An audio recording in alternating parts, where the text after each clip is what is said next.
거북목의 원인을 찾아내야 돼요. 진짜 자세가 나빠서 그런 사람인 건지, 아니면 턱끝 때문에 문제가 된 건지, 아니면 아까도 얘기했지만 사람이 두 발로 걷다 보니까 발이 너무 스트레스를 받아서 발의 하치가 내려앉으면 한쪽 다리가 짧아지거든요. 그럼 그거에 맞춰서 골반이 빠져야 되는데 골반이 뒤로 들어가면 균형을 잡으려고 어깨가 말릴 수밖에 없어요. 그렇게 라운드 숄더가 온 사람도 있을 수 있어요. 그러면은 발을 잡아야 돼요. 진찰을 해서 구분할 수 있어요.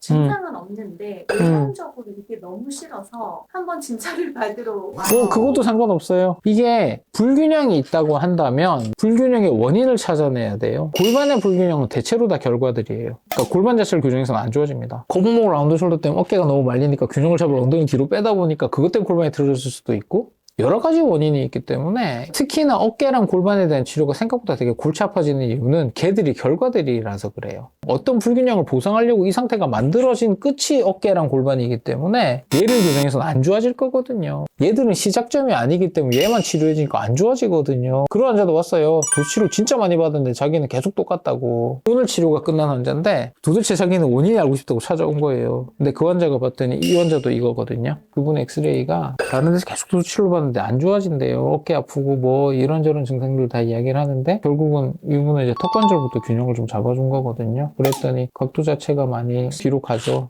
생각보다 많이 좋아집니다. 이 환자 같은 경우도 이 환자는 지금 치료를 한참 하고 있는 환자긴 한데 처음 왔을 때 5월 11일이거든요. 이게 각도를 계산을 해보면 앞으로 쏠린 게 11도를 넘기면 심한 거북목으로 보는데 지금 18.9도 정도 나오거든요. 오늘 찍은 걸 보면 14도 정도로 좀 줄었죠. 그러니까 이게 조금 더 계속 더 뒤로 가긴 해야 될 거겠지만, 그러니까 이 환자는 치료를 한참 하고 있는 중이라서, 그러니까 단순히 그냥 자세 똑바로 하세요, 목을 디립다 교정합시다 그렇게 잡은 게 아니거든요. 턱부터 균형을 좀 잡아주게 되면 이런 양상들이 되게 많이 개선이 됩니다. 그러니까 그게 거북목이 되게 심한데 증세가 없기는 어려워요. 나이가 들면 들수록 또 아플 거예요. 나이가 젊으니까 지금은 좀 그게 덜 할 수 있다고 얘기할 수는 있어도 실제로는 목이 앞으로 떨어지니까 뒤에서 잡아주는 당겨주는 근육이 엄청 긴장이 걸릴 수밖에 없기 때문에 뒷목 어깨는 계속 불편할 수밖에 없을 거예요. 그래서 그게 증세가 심하지 않다는 거지 대체로 아파서 찾아와요. 진찰을 해보면 이게 대충 어느 쪽인지 구분이 좀 되거든요. 진단이 명확해야지 뭔가 치료 방향이 정해지는데 일률적으로 뭐 보지도 않고 뭐 이겁니다라고 얘기할 수는 없어요. 엑스레이도 찍어보고 진찰도 해보고 그런 양상들을 봐서 이제 밸런스를 잡는 메커니즘을 보고 이래서 이렇게 됐으니까 이렇게 치료합시다라고 얘기는 해줘야죠.